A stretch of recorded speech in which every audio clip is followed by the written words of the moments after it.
بسم اللہ الرحمن الرحیم۔ کہانی.com میں خوش آمدید۔ شروع کرتے ہیں آج کی دلچسپ اور سبق آموز کہانی۔ سونی میرے منہ بولے چچا کی بیٹی تھی۔ وہ ہمارے گھر امی سے قرآن مجید پڑھنے آیا کرتی تھی۔ جب مجھے اسکول جاتے دیکھتی تو حسرت سے کہتی کہ کاش میں بھی اسکول جا سکتی، مگر اس کے والد اجازت نہ دیتے تھے۔ تب ہی امی نے اسے پہلی کا قاعدہ اور پھر دوسری کی کتاب گھر میں پڑھا دی۔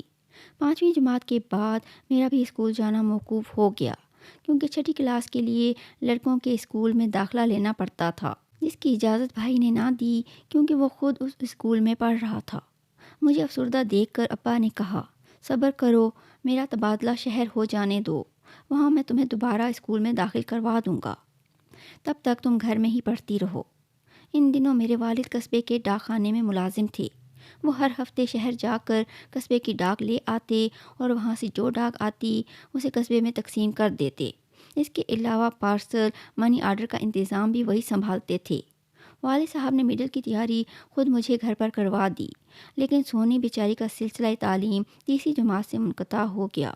وہ اب بھی روزانہ ہمارے گھر آتی اور کبھی کبھی مجھ سے اردو پڑھنے بیٹھ جاتی تھی، کیونکہ میری طرح اسے بھی کچھ بننے کا شوق تھا۔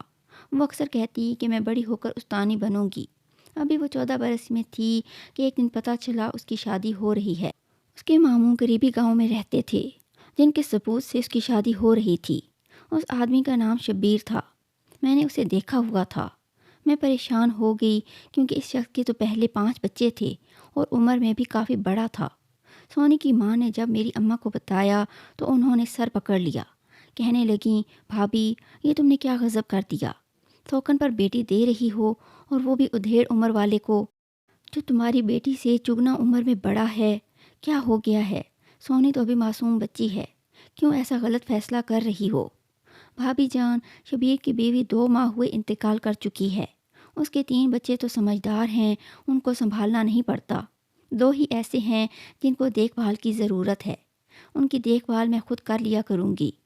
شبیر کے پاس کافی زمین ہے، عمر میں بڑا ہے تو کیا ہوا، شریف آدمی ہے، قریبی رشتہ ہے اس سے، اس کی کافی زمین ہے، وقت گزرتے دیر نہیں لگتی۔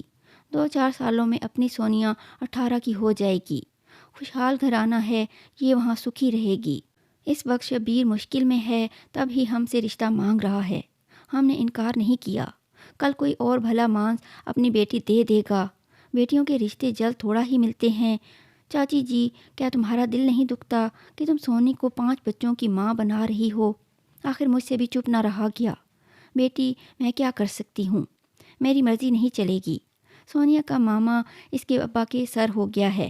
باپ مالک ہوتا ہے، جو چاہے فیصلہ کرے، ہم عورتوں کا کیا؟ جس روز چاچی یہ بات کر کے گئی، اس کے 1 ہفتے کے بعد کا واقعہ ہے۔ ہم سب سو رہے تھے کہ در پر دستک ہوئی۔ رات 10 بجے کا وقت تھا۔ دیہات میں تو ان دنوں بجلی نہ ہونے کی وجہ سے 8-9 بجے سب بستر میں گھس جاتے تھے۔ میری ماں نے لیمپ کی روشنی میں دیکھا، دروازے پر سونی کھڑی تھی۔ امی اس کو اندر لے آئیں۔ خیر تو ہے سونیا، اس وقت کیسے آئی ہو؟ جواب میں وہ رونے لگی۔ ہم نے تسلی دی اور رونے کا سبب پوچھا۔ وہ کہنے لگی، چاچی گھر والے میری شادی کر رہے ہیں اور مجھے بہت ڈر لگ رہا ہے۔ مجھے ابھی شادی نہیں کرنی، پڑھنا ہے، اس لیے میں گھر سے چلی آئی ہوں۔ اب میں گھر نہیں جاؤں گی، آپ لوگوں کے پاس رہوں گی۔ امی نے اسے پیار کیا اور سمجھایا کہ رات کو گھر سے نکلنا ٹھیک نہیں ہے۔ تم آج رات ہمارے گھر سو جاؤ، تمہارے ابا لینے آئیں گے تو کہہ دوں گی میں نے بلایا تھا کہ عائشہ کی طبیعت ٹھیک نہ تھی، کل میں خود تمہیں چھوڑ آؤں گی اور تمہارے والد کو سمجھانے کی کوشش کروں گی۔ سونیا اس رات ہمارے گھر سو گئی۔ اس کے گھر والے جانتے تھے، اس لیے اس کے پیچھے نہیں آئے۔ صبح جب میری امی اسے اس کے گھر لے کر گئیں تو چچا نے سونی کو اتنا مارا کہ وہ بے ہوش ہو گئی۔ امی نے سمجھانا چاہا، وہ نہ مانے، وہ تو غصے سے بھرے بیٹھے تھے۔ اس پر امی تو گھبرا کر لوٹ آئیں کہ جب یہ ہماری بات سننے کو تیار نہیں تو کہاں مانیں گے۔ ہم آج یہاں ہیں، کل تبادلہ ہوگا تو چلے جائیں گے، یہ جانیں اور ان کا کام۔ چچا تو جدی پشتی اس قصبے کے رہنے والے تھے اور ہم پردیسی۔ اس واقعہ کے بعد امی پھر سونی کے گھر نہ گئیں۔ اس کی شادی کی تاریخ پکی کر دی گئی۔ مجھے بڑا دکھ تھا، مگر میں بھی نہیں گئی کیونکہ امی نے منع کر دیا تھا کہ اب تم ادھر مت جانا۔ یہ کم عقل لوگ ہیں، الزام لگا دیں گے کہ ہم نے ان کی لڑکی کو بہکا دیا ہے۔ اسی وجہ سے وہ شادی سے انکار کرتی ہے۔ سونی کی شادی کی تیاریاں شروع تھیں، بس ایک دیوار بیچ میں تھی۔ کتنا دل چاہتا تھا کہ اس کے پاس جاؤں، اس کو تسلی دوں، مگر میں بھی مجبور تھی۔ 4 دن شادی میں باقی تھے کہ پتہ چلا سونی غائب ہے۔ یہ بات پورے گاؤں میں پھیل گئی۔ صبح جب اس کے گھر والے اٹھے تو سونی کو غائب پایا۔ جہاں جہاں اس کے جانے کا امکان ہو سکتا تھا وہاں سے پتہ کیا۔ ہمارے گھر میں بھی اس کی ماں پوچھنے آئی۔ 3 دن تک اس کا پتہ نہیں چلا۔ پھر کسان کے ایک لڑکے نے اس کے باپ کو بتایا کہ میں نے تمہاری بیٹی کو ایک آدمی کے ساتھ اس پگڈنڈی پر جاتے دیکھا تھا۔ جانے یہ سچ تھا یا نہیں، سونی کی والد نے اس کی بات کا یقین کر لیا۔ جب شادی میں 1 دن رہ گیا تو امی سونی کی ماں سے ہمدردی کرنے گئیں۔ یہ دوپہر کا وقت تھا اور میں گھر پر اکیلی تھی کہ دروازے پر دستک ہوئی۔ در کھولا اور یہ دیکھ کر حیران رہ گئی کہ سامنے چادر میں لپٹی سونی کھڑی ہے۔ میں اس کو جلدی سے اندر لے آئی اور پوچھا کہ تو کہاں گئی تھی؟ تیرا باپ سارے علاقے میں تجھے ڈھونڈتا پھرتا ہے۔ میں کہیں نہیں گئی تھی، ادھر ہی تھی، ہمارے گھر سے تھوڑی دور۔ زمیندار کے بھوسے کا ذخیرہ پڑا تھا جن کو ہم پلے کہتے تھے۔ وہ بولی کہ میں پلوں میں جا کر چھپ گئی تھی۔ دن گزر جاتا تھا مگر رات میں ادھر ادھر کتے بھونکتے تھے جن سے مجھے بہت ڈر لگتا تھا۔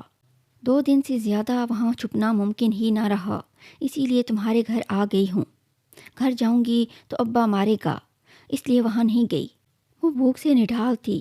پانی تو رات کو بھوسے کے ڈھیر سے نکل کر قریبی ندی سے پی لیتی تھی، مگر بھوک کے لیے مولی اور گاجر کے پتے کھا کر گزارا کرتی رہی تھی۔ نکاہت سے اس بیچاری کا یہ حال تھا کہ بات بھی نہیں کر سکتی تھی۔ سہمی ہوئی چڑیا کی طرح میرے پاس دبکی بیٹھی تھی۔ آشی، خدا کے لیے مجھے کہیں چھپا دو یا شہر اپنے ماموں کے گھر بھجوا دو۔ میں شبیر کے ساتھ نہیں جاؤں گی، مجھے اسے ڈر لگتا ہے۔ تم نے دیکھا ہے وہ کتنا بدصورت ہے، دیو جیسا کالا، لمبا چوڑا، چہرے کی طرف دیکھنے سے دہشت آتی ہے۔ وہ رونے لگی۔ بڑی مشکل سے اسے چپ کرایا اور اصرار کر کے چاول کھلائے۔ اتنے میں امی آ گئیں اور سونی کو میرے پاس دیکھ کر حیران رہ گئیں۔ میں نے کہا، امی تم ہی اس بیچاری کو بچا لو، دیکھو یہ شبیر سے کتنا ڈری ہوئی ہے۔ بیٹی، یہ پرائی لڑکی ہے، ہم کیسے اس کو کہیں چھپا سکتے ہیں؟ اس کے ماں باپ اس کے وارث ہیں، ہم اس کی مدد کریں گے تو ورگلانے والے دشمن کہلائیں گے۔ پھر اسے بہلانے لگیں کہ بیٹی تو اپنے گھر چلی جا، معافی مانگ لینا، تیرا باپ پریشان ہے، دیکھنا وہ تجھے کچھ نہیں کہے گا۔ مگر وہ کسی طور گھر جانے پر راضی نہ تھی۔ اتنے میں میرے والد صاحب آ گئے اور سونی کو اس کے گھر لے گئے۔ جو ہی انہوں نے اسے اس کے گھر کے اندر کیا، تھوڑی دیر میں اس کی چیخیں سنائی دینے لگیں۔ ابا نے جلدی سے گاؤں والوں کو اکٹھا کیا۔ وہ سب داؤد خان کے دروازے پر جمع ہو گئے اور اسے سمجھا بجھا کر ٹھنڈا کیا، ورنہ انہوں نے آج بیٹی کو بخشا نہیں تھا۔ اگلے دن دولہا بارات لے کر آ گیا اور سونی کو زبردستی دلہن بنا کر شبیر کے ساتھ اس کے گاؤں روانہ کر دیا گیا۔ وہ اتنے زور زور سے روتی بلکتی جاتی تھی کہ اس کی آواز سن کر میں نے اپنے کانوں میں انگلیاں ٹھونس لی تھیں۔ سب نے یہی جانا کہ شوہر کے گھر جا کر سدھر جائے گی، مگر وہ ایک نادان بچی تھی۔ وہاں ایک سخت دل ساز اور شوہر کے 5 بچوں نے اس کا استقبال کیا۔ سونی جب شوہر کے قابو میں نہ آئی اور دلہن بنی ہوئی اس کے کمرے سے نکل کر کھیتوں میں بھاگی تو شبیر اس کو بالوں سے پکڑ کر گھر لے آیا اور کمرے میں بند کر کے جانے اس کے ساتھ کیا سلوک کیا کہ وہ بے ہوش ہو گئی۔ کہتے ہیں کہ دولہا نے بھی اس کو شادی کی پہلی رات خوب مارا تھا۔ شادی کے 6 دن بعد پتہ چلا کہ وہ پھر سے بھاگ گئی ہے۔ اس بار وہ بھاگ کر اکیلی ہی اپنے گاؤں میں آ گئی، اور جاتی بھی کہاں، اسے تو اور کوئی راستے بھی پتہ نہ تھے۔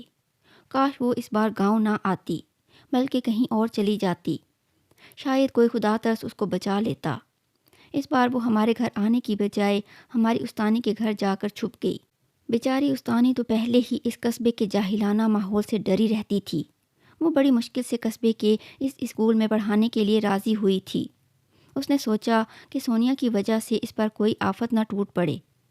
اس نے سونی کو کمرے میں بٹھایا اور باہر سے کنڈی لگا کر داؤد چاچا کے گھر اطلاع کرنے چلی گئی۔ جو ہی ان کو اطلاع ہوئی، ماں باپ دونوں سونی کو لینے آ پہنچے اور چیختی چلاتی لڑکی کو گھر لے آئے۔ اب ہم نے سمجھ لیا کہ سونی کا آخری فیصلہ ہونے والا ہے، کیونکہ اس بار مار پیٹ اور سونی کے رونے چلانے کی آواز بھی نہیں آئی۔ شبیر بھی اسے تلاش کرتا ہوا اس کے باپ کے گھر پہنچ گیا۔ سب نے مل کر فیصلہ کیا کہ اس کو جان سے مارنے کی بجائے کسی دور دراز علاقے میں فروخت کر دیا جائے۔ جان سے مارنے میں یہ قباحت تھی کہ اس واقعہ کا تمام گاؤں گواہ تھا۔ ایک ہفتے کے اندر اندر باپ نے بیٹی کا سودا کر دیا اور وہ آدمی ایک رات سونی کو ٹرک میں ڈال کر لے گیا۔ اس طرح باغی لڑکی کہہ کر باپ نے بیٹی سے نجات پا لی۔ اس کے عوض خاصی موٹی رقم بھی اسے مل گئی اور لوگوں میں مشہور کر دیا کہ وہ بھاگ گئی ہے۔ لگتا تھا کہ یہ لوگ بیٹی کو انسان نہیں مال مویشی سمجھتے ہیں۔ جس شب سونی کو وہ آدمی لے جا رہا تھا، میں نے اپنی چھت سے یہ نظارہ دیکھا تھا۔ انہوں نے سونی کے ہاتھ پاؤں باندھ کر اس کا منہ بھی دوپٹے سے باندھ دیا تھا۔ میں اپنی چھت پر بیٹھ کر بہت دیر تک روتی رہی تھی، حالانکہ ٹرک تو کبھی کا جا چکا تھا۔ سونی کا افسوس اس کی ماں کو تھا یا اس کی چھوٹی بہن کو۔ ہم تینوں کافی عرصہ تک اس کے لیے چھپ چھپ کر آنسو بہایا کرتے تھے۔ باقی کسی کو اس کے جانے کا دکھ نہیں تھا۔ سارا گاؤں اس کا دکھ کیوں کرتا جب اس کے اپنے باپ اور بھائی اس سے کوئی جذباتی لگاؤ نہیں رکھتے تھے۔ سب گاؤں والے تو یہی سمجھتے تھے کہ سونی بھاگ گئی ہے، تب ہی ان کو اس کے غائب ہو جانے پر کوئی تشویش یا ہمدردی نہ رہی تھی۔